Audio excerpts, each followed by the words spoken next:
friends, வணக்கம். Welcome back to Happy Home Makers kitchen. எல்லாரும் நல்லா இருக்கீங்களா? இன்னைக்கு நம்மளோட நவராத்திரியோட கெஸ்ட் கிச்சன் சீரீஸ்ல நமக்காக பிரசாதம் செய்து காட்ட போறவங்க மிஸ்ஸஸ் லதா ராமன். வணக்கம். வணக்கம். இன்னைக்கு எங்களுக்காக என்ன பிரசாதம் செய்து காட்ட போறீங்க? புட்டு, ஸ்வீட் புட்டு அண்ட் ஒயிட் பட்டாணி சுண்டல்.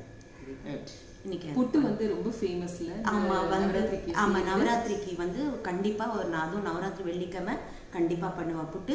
அண்ட் ரெண்டாவது வந்து ஏஜ் அட்டென்ட் பண்ணும்போது அந்த தேர்ட் டே கண்டிப்பா அதை பண்ணுவா. பிகாஸ் இது ஸ்ட்ரென்த் கொடுக்கும் ஹிப்புக்கு. அது எல்லாம் அந்த வெல்லம், அயன் அண்ட் வீட்டு எல்லாம் ரவை, கோதுமை எதில் வேணால் பண்ணலாம். பட் நான் இன்னைக்கு வந்து பண்ணுறது அரிசி மாவில். Because starch and iron will get together.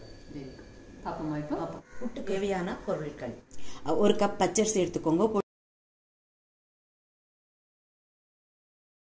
ஒரு கப் பச்சரிசி எடுத்துட்டா அவ்வளவே வெல்லம் எடுத்துக்கோங்க. அதனால இது பண்ணிக்காதுங்க. அண்ட் ஒரு பிஞ்ச் ஆஃப் சால்ட் எடுத்துக்கோங்க. அது ராக் சால்ட் தான் இருக்கணும். மஞ்சப்பொடி, நெய், ஏலக்காய், தேங்காய், துருவின தேங்காய், முந்திரி, கொஞ்சம் முந்திரி. ஒரு கப் பச்சரிசி எடுத்துக்கோங்க. நல்லா 1 hour ஊற வச்சுடுங்க. ஊற வச்சுட்டு ஒரு காட்டன் துணி எடுத்து நல்லா 1 hour ஊறின அப்புறம் எடுத்து துணியில், காட்டன் துணியில் நல்லா ஆறுவாடை போடுங்க.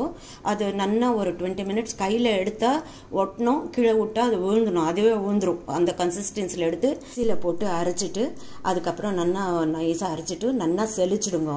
மாவு எடுத்து செலிச்ச அப்புறம் வானாவை வச்சுட்டு நல்ல மிதமான வச்சுட்டு அடுப்பில் வராங்க.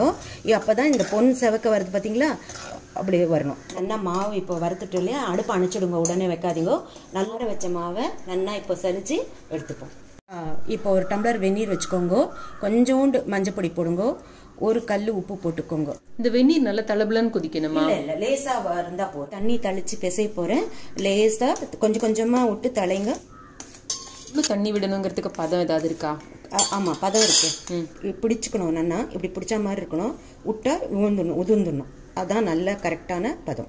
இட்லி குக்கரில் வச்சுக்கோங்க. இல்லைன்னா உங்களுக்கு ஸ்டீமர் இருந்ததுன்னா தண்ணி கொட்டி வச்சுட்டு இந்த மாதிரி தட்டில் வச்சுட்டு மஸ்லின் கிளாத் இருந்தால் சரி, இல்லைன்னா வெள்ளை துணியில் இது மாதிரி சுற்றி நல்லா ஒரு 10 நிமிஷம் ஸ்டீமரில் வச்சுடுங்க. உள்ளே வச்சுட்டு 10 நிமிஷம் வச்சுட்டு வேக வச்சுட்டு எடுத்துடுவோம்.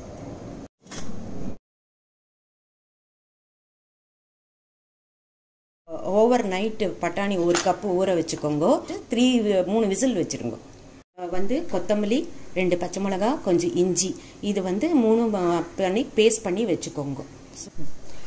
2 ஸ்பூன் எண்ணெய் விட்டுக்கோங்க. உளுத்தம்பருப்பு போட்டுக்கோங்க. 2 கடலைப்பருப்பு போட்டுக்கோங்க. 2 மிளகு சும்மா வாசனைக்கு போட்டுக்கோங்க. சீரகம் போட்டுக்கோங்க, உடம்புக்கு ரொம்ப நல்லது. வெந்தயம் போட்டுக்கோங்க 2 சூடு தனியும்.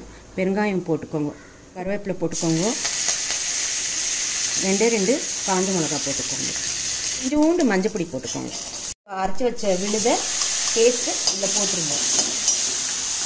பதங்கட்டும் 1 நிமிஷம். அப்புறமா நம்ம வந்து போட்டுக்கலாம். சுண்டல் எடுத்து இப்போது நம்ம வதக்கினது போட்டுடலாம். நம்மளுக்கு தேவையான உப்பு போட்டுக்கலாம். தேவையான அளவுக்கு தேங்காய் போட்டுக்கோங்க. மாங்காய் உங்களுக்கு கிடைச்சதுன்னா மாங்காய் துண்டு கூட சின்ன சின்னதாக பண்ணி நீங்கள் போட்டுக்கலாம். என்கிட்ட மாங்காய் இல்லாதனால எலுமிச்சை பழத்தை கொஞ்சம் கூடவே புழிஞ்சிருக்கேன். நம்ம சுண்டல் ரெடி ஆகிடுது. 5 நிமிஷம் ஆகிடுது. 1 ஸ்பூன் நெய் விட்டுக்கோங்க. தேங்காயும் முந்திரியும் அதில் வறுத்து எடுத்து வச்சுக்கோங்க. நம்ம இப்போ வறுத்து எடுத்து வச்சுருக்கோம். அதே வானால நம்ம வந்து இப்போ பாகுக்கு வெல்லம் வைக்கலாம். 1 கப்பு மாவு எடுத்துட்டே இல்லையா, அதனால 1 கப்பு வெல்லம் போகிறோம். என்ன அளவு எடுத்துக்கிறீங்களோ அந்த அவ்வளோதான் வெல்லம். உங்களுக்கு கொஞ்சம் ஸ்வீட் வேணும்னா கூட சேர்த்துக்கோங்க. தண்ணி விட்டுக்கோங்க. வெல்லம் கரையறதுக்கோசரம் ரொம்ப விட்டுறாதீங்க. இது வந்து நம்ம வேக வச்சு எடுத்தோம் இல்லையா, அது வந்து மிக்சியில் போட்டு எடுத்துக்கோங்க. பூ மாதிரி துருவி ஒரு வாட்டி வந்துடும். பாகு வச்சோம் இல்லையா, கொஞ்சம் ஜலத்தை விட்டுட்டு வடிகட்டிக்கோங்க. அப்புறமா பாகு வச்சு எடுத்துக்கோங்க. ஏன்னா தூசி தும்பு இருந்தால் கூட வெளியில் வந்துடும். இப்போ பாகு வந்துட்டு உருட்டி இப்போ வரணும். பார்த்தீங்களா, இப்போ தெரியுதா உங்களுக்கு? பால் மாதிரி வருது. பால் மாதிரி உருட்டிட்டு டங்குன்னு சத்தம் கேட்கணும். அந்த மாதிரி கேட்டால் தான் நல்ல சத்தம் பாகு ஆயிருக்குன்னு அர்த்தம். வச்சுருக்கோம் இல்லையா, கொஞ்சம் கொஞ்சம் விட்டு கலருங்க. அப்போ தான் நல்லா உங்களுக்கு உதிரும்போது நல்லா டேஸ்ட்டோடு வரும். நம்ம வந்து கொட்டிட்டு இந்த வானால இருந்து கொட்டிட்டு இருக்கிற வெள்ளம்லாம், ஆனால் அடுப்பு மூட்டாதீங்க. அணைச்சிட்டு இதை நல்லா ஒரு கலரிட்டு இந்த முந்திரி வறுத்து வச்சோம் இல்லையா, அதையும் சேர்த்து போட்டுருங்க. அவ்வளோதான், உங்களோட புட்டு, நவராத்திரி புட்டு ரெடி. சமையல் மட்டும் இல்லை, கைவேலைகள், அப்புறம் பெயிண்டிங், தாஞ்சூர் பெயிண்டிங், அதிலெல்லாம் கூட மிஸ்ஸஸ் லதா வந்து ரொம்ப அருமையாக பண்ணுவாங்க. ரங்கோலி ரொம்ப அழகாக போடுவாங்க. இவங்க வீட்டு கொலுவுக்கு முன்னாடி அவ்வளோ அழகாக இருக்கும் அவங்க போடுற ரங்கோலி. நான் நம்ம கொலு விலாகில் அதையும் உங்களுக்கு காமிக்கிறேன். பெயிண்டிங் கேட்குறவங்களுக்கு ஆர்டர் எடுத்து வீட்லேயே பெயிண்டிங்கும் பண்ணி கொடுக்குறாங்க. அது மட்டும் இல்லாமல் டிஸ்லெக்ஸியா கோர்ஸ் பண்ணியிருக்காங்க இவங்க. ஸோ ஆந்திரா ஹாஸ்பிட்டலில் சர்வீஸ் பண்ணுறாங்க, அந்த குழந்தைங்களுக்கு டீச் பண்ணுறாங்க. இப்போ புதுசாக பெயிண்டிங்கில் என்ன பண்ணிட்டு இருக்கீங்க? இப்போ வந்து பென்சில் ஸ்கெட்சிங் பண்ணிட்டு இருக்கேன். ஸோ கிருஷ்ணாவோட சீரியஸ் பண்ணோன்ட்டு இது சைல்ட்ஹுட்லேருந்து பண்ணிட்டு இருக்கேன். லெமன்னால நைஸ் புளிப்பு டச் சூப்பராக இருக்காது சுண்டலில். புட்டு ரொம்ப நல்லா வந்திருக்கு. I think one of the very difficult dish, but still ரொம்ப நல்லா வந்திருக்கு.